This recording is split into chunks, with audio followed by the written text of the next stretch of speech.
Doctor Babasaheb Ambedkar open university.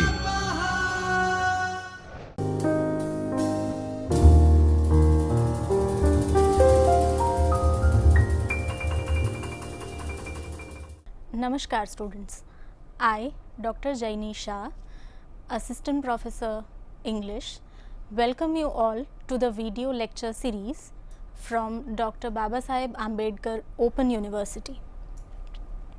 Friends, in the series of video lectures, especially of second year Bachelor of Arts in English subject, today we are going to deal with paper number 3, that is History of English Literature, and in that I am going to take up unit number 2, which is titled as Difference between Empirical and Literary Study of the History of English Literature. Friends, this session is like a precursor, because before we move on to study the various ages in the history of English literature, which you already know by now, for example, Elizabethan age, Puritan age, Augustan age, Romantic age, modern age, etc., so on and so forth.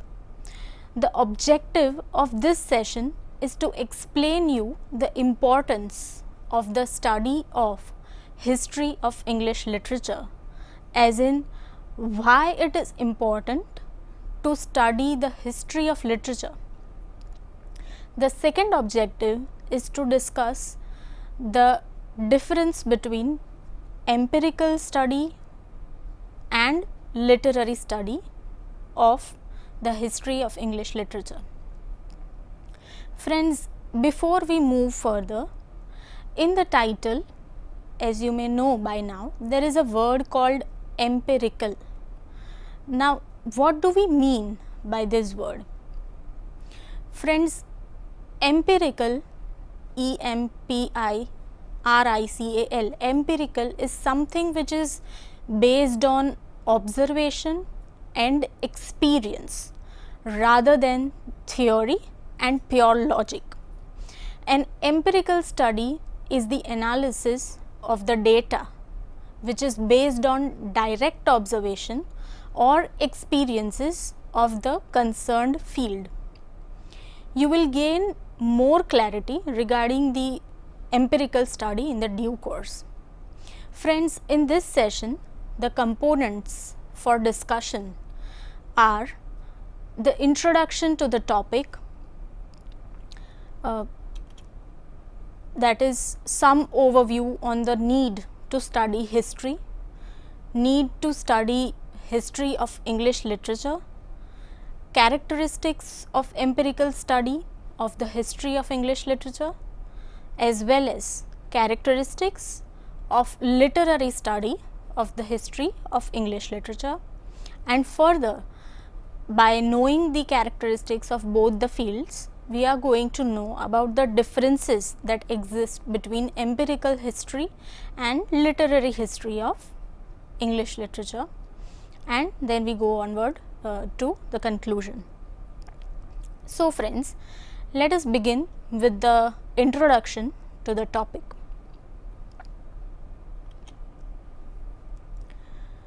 Friends, the study of history provides accounts and insights from the past. By the word history, we mean past. Any history, be it the history of cultures, nations, civilizations or events, it includes all the aspects of life.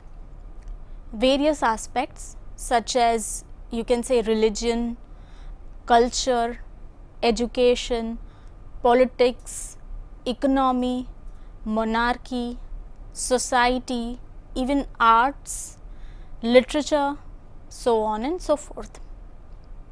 Each culture has particular ways of preserving or storing its history and heritage.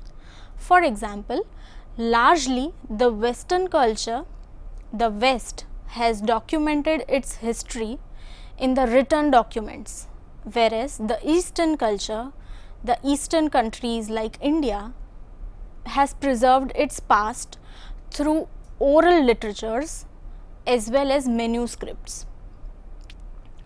Like nations and civilizations, literature too has its own history. When we study the history of literature, what are we studying? We are studying the cultural memory of a particular nation and its people. When we study the history of English literature, we come across a variety of books written in and about the past centuries. Some books focus on the archaeological evidence, such as handwritten scripts of the authors, their monumental things, places they had been, universities where they studied, or the places where they wrote these books, etc. These aspects form the empirical study of history of English literature. Whereas there are other various books which give us a brief account of writers and their works during different periods of history. And when we study this history, that study is called the literary study of the history of English literature. Friends, now let us come to understand that why one studies history at all, why there is need to study the events that have passed by. Friends, history is studied for various purposes, for various reasons. Someone studies history to know what existed in the past. Some other persons studies history of a particular subject to examine the present scenario of that particular subject. So, the present can be examined through the past which existed, and that can be the reason to study history. Some other people study history because they are interested in studying that, they are curious to know about the events that happened in the past. So, likewise there are various purposes to study history. Friends, when someone studies history, he or she systematically examines different aspects of the past. It is about critically analyzing past events for the betterment of the present as well as the future. However, why is it important to study something that has gone by? So, the study of history is as important as a person's memory. Friends, imagine you lended some money to your friend and then you forget it. What will happen? Chances are that probably you will lose the money if your friend also forgets to return it. Or suppose that accidentally you fell into a pit yesterday in the market. Today you are going again through the same path and you forget yesterday's incident. What will happen? Chances are that you will fall again. But to remember what is useful and what is harmful, memory plays a very important role. We need to use memory.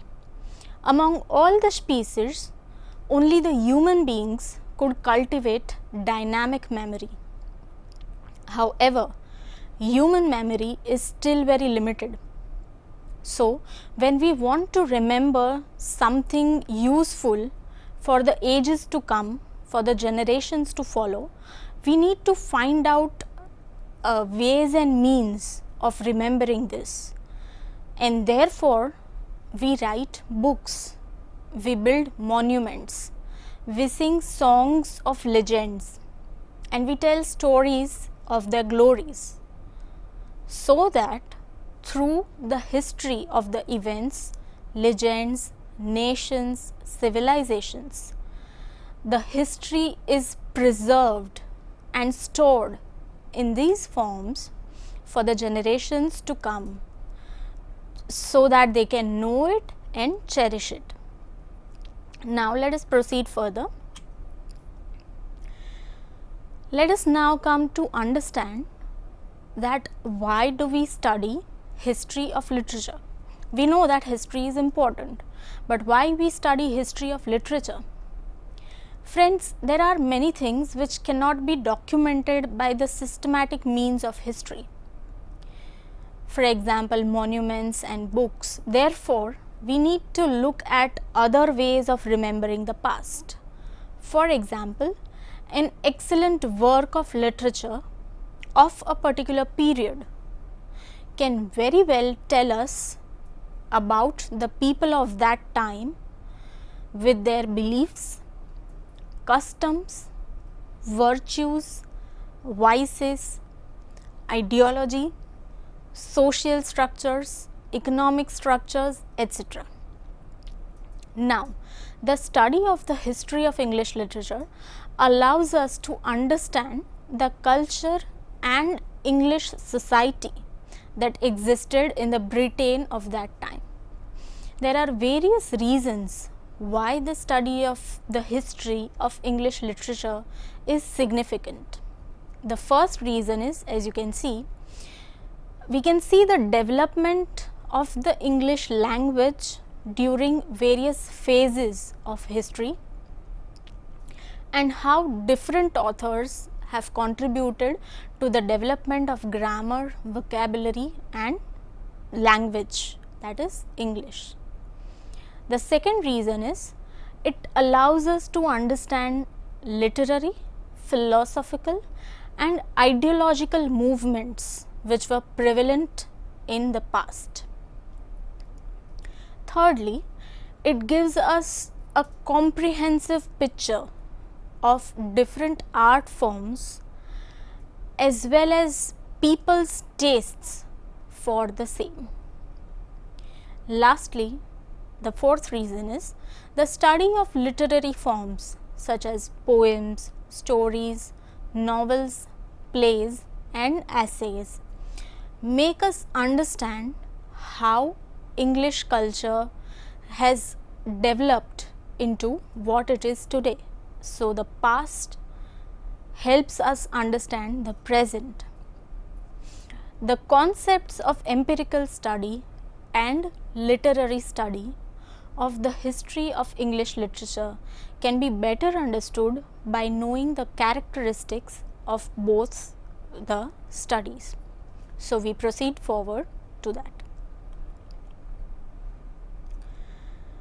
Now, friends, let us start first with the characteristics of empirical study of the history of English literature, or you may call it features of empirical study of the history of English literature. Friends, as you know now, history is a story of the truth of the past. How do we know that whatever is written in the history books is the truth? Well, the simple answer to this question is there is empirical evidence that supports the factual truths of the past events. Empirical evidence means evidence that can be seen, touched and measured. It can be seen, touched and measured. Whatever data or information is available to the historian is analyzed and interpreted to verify the truth. Let us take an example. We find references to Globe Theatre of Shakespearean age, which is about 400 years from now. Do we know that was it actually there? How do we know? So, an empirical study of such data will take you to the location. When you visit the Globe Theatre, you would like to match the details given in the history books with what you observe at that place. When the details are comparable, you can find the parallels and you can relate it, we may believe that the information provided in the books is correct. But what if you do not find the Globe Theatre in actuality? Then, as an empirical historian, one should study the remains of the theatre, both physical and non-physical. For example, one can study books written before 300 years ago to check out whether there was any description of a theatre like that, whether Globe Theatre existed. Then one can also study books written before 200 years and then before 100 years. Likewise, one can come to know precisely to what time the theatre was functional and where it existed and how did it function. One can also study the records maintained by the theatre, such as the details of the actors, dramatists, patronages, directors, helpers, their salaries, expenditures of the overall theatre, etc. So, with these information, one can find out the authenticity of Globe Theatre. One can also meet present day successors of the people who were associated with the Globe Theatre, and one can try to know from them when they share the stories, for they might have preserved the story of the Globe Theatre in their oral memory from generations to come. Besides, one can study the books written by the archaeologists or folklorists or literary historians, etc. So, there are various ways to find out whether the theatre existed. The function of an empirical study of history is to find out measurable proofs that claim certain things about the past. Thus, based on the above example, we deduce the following, or we understand the following characteristics of an empirical study of the history of English literature. The first one being, empirical study of history of English literature studies scientific and historical evidences or proofs of books, authors and events of the past. The second reason is, or the feature characteristic is, that empirical study is highly objective in nature, means it is the representation of the facts. Subjectivity is not involved in empirical study. The third reason is, it includes more than one source of evidences. So, there are various proofs to prove something. The fourth characteristic is, the evidences should give almost the same conclusion to other historians too, because what is fact is going to remain the fact. Now, knowing these characteristics, let us move forward to know the literary study of the history of English literature. Friends, the literary study of the history of English literature, unlike empirical study, focuses on the literary tastes of English society. For example, the lives of the poets, lives of the authors and playwrights of particular periods, the activists, social people, intelligentsia, etc. In a literary study, the historian studies different periods in history.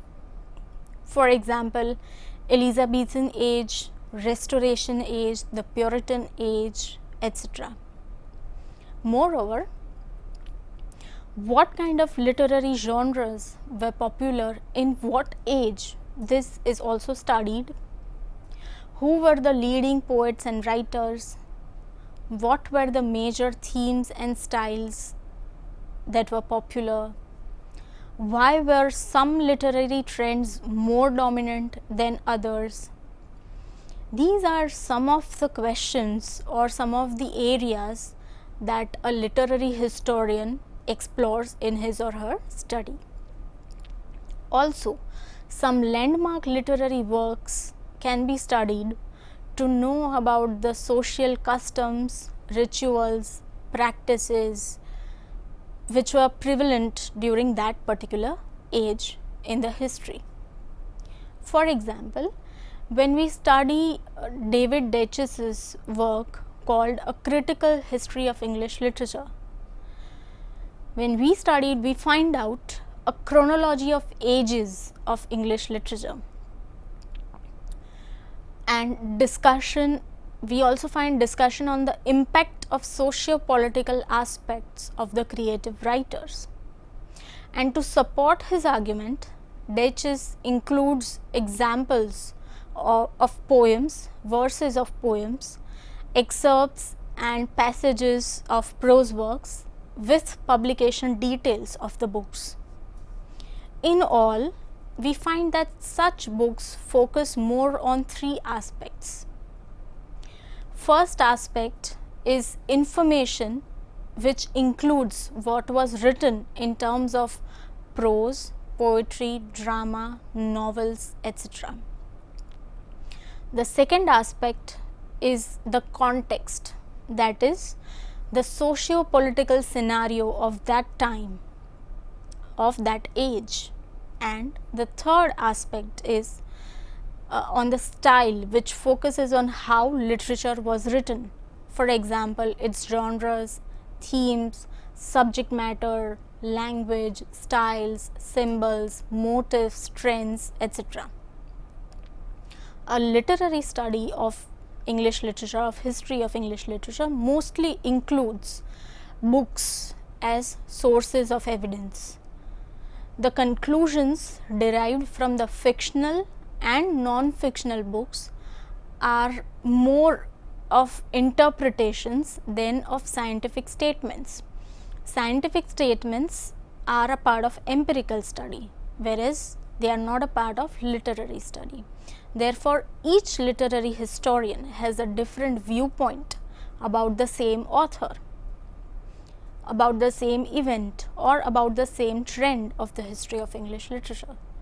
Thus, based on this view, we can deduce the following characteristics of the literary study of history of English literature. The first characteristic is literary study of history of English literature gives description of the general literary tastes of the English society of past years. So, in the book it is described how was their day-to-day life and what they liked or disliked. Second feature is the focus of such a study is to generalize whether literary periods, movements and impacts were socially relevant or not. The third characteristic is it includes fictional and non-fictional books as the sources of study. The fourth aspect is the outcome of such a study is often an interpretation of the literary events of the past. So, it is not based on scientific observations, logic and experiments, etc. Now, let us see some of the key differences between the empirical history and literary history of English literature. So, after knowing the characteristic, we move on to know the differences. So, the idea becomes clearer to you. Friends, between both the types of historical studies, that is the empirical study and literary study, the difference lies in the 6 tools, that is aim, approach, procedure, focus, tools and outcomes of the study. Now, let us see how that happens. Friends, the aim of empirical history is to find out the factual truths of the history of English literature. For example, was there actually a Globe Theatre, or did something exist like Globe Theatre? Whereas the literary history aims to find out the chronological development of literary aspects of history of English literature. For example, how Globe Theatre contributed to the development of English drama, how Shakespeare made Globe Theatre famous. Now, the second difference is in the approach of these studies. Empirical history is highly scientific in its approach. For example, the study of the original manuscripts of William Shakespeare is the focus of empirical study, whereas the literary, in order to establish the authenticity of Shakespeare's works, this takes place in empirical study, whereas the literary history is highly narrative in its approach. The literary study focuses on the study of themes of dramas or plays written by William Shakespeare. Friends, the third difference is in the procedure of both empirical and literary study of history of English literature. Empirical history uses systematic procedure which is based on empirical sources, which can be say for example documents of Shakespeare's birth, income, letters written by him to someone else, contracts signed by him for dramatis, drama, etc. Whereas on the contrary, literary history of the same uses descriptive procedure which is based on the books which are fictional and non-fictional. For example, literary study will focus more on books of Shakespeare by examining the dramatic techniques, criticism of his plays, studying the characters produced by Shakespeare, etc. Further, both the histories have different purpose or focus. The empirical history focuses on answering specific questions such as, did Shakespeare actually write the drama called Hamlet? Whereas the same is not with the literary history. The literary history focuses to answer general questions such as, who were the major playwrights of the Elizabethan era, or we come to Shakespeare, then what were the genres in which he wrote, what was their writing style, which subject matters or themes were prevalent in Elizabethan age. These come under the literary study of the history of English literature. Whereas the fifth aspect is the tool. Empirical history uses, as we know, measurable tools such as archaeological evidences, books, photographs. For example, Shakespeare's writing desk, his home or the place where he wrote, his folios, etc. On the other hand, the literary history focuses on tools again, but the tools are different, like words, poems, stories, plays, novels, history books which are available on William Shakespeare. For example, as you know, Hamlet, Macbeth, The Merchant of Venice, the Shakespeare Survey, A History of English Literature, so on and so forth. Friends, now we come to the last difference between the two studies, which is the outcome. Since the methods are different, the outcome is also going to be different. In empirical history, the end result is testable and verifiable. For example, the same result of the study of Shakespeare in relation to his folios or publications, whether they belong to him or not, though at times the results are contested, but we can say that the result is going to be the same or constant. Whereas on the other hand, in the literary history, the end result is subject to multiple interpretations. For example, Shakespeare's dramas, different interpretations of the study of Shakespeare's characters in the dramas that he wrote. So, it depends on the literary historian that what interpretation he gains from the dramas of Shakespeare. So friends, with the above session and information and the matter, we can conclude that the significant difference between the empirical study of history of English literature and the literary study of the history of English literature exists in the goal and method of the respective studies. We should remember that both kind of studies are essential for the students of English literature. In fact, a good history of English literature will give you some empirical evidence too, as well as literary evidence. Mostly, the study of the history of English literature will enable you to understand English literature, that is English poems, plays, stories, novels, essays, etc. in a far better manner, because history provides the context, background in which different genres were written in the past. So friends, in this session you have known of the importance of study of history of English literature, and along with that the various characteristics of empirical study of history of English literature as well as literary study of history of English literature. And along with that, with knowing the differences that exist between the two studies, the understanding, I hope, has been clarified and it has been bettered. Now friends, here are some of the questions which are based on the which are based on this session, and they are as a part of your self assessment exercise.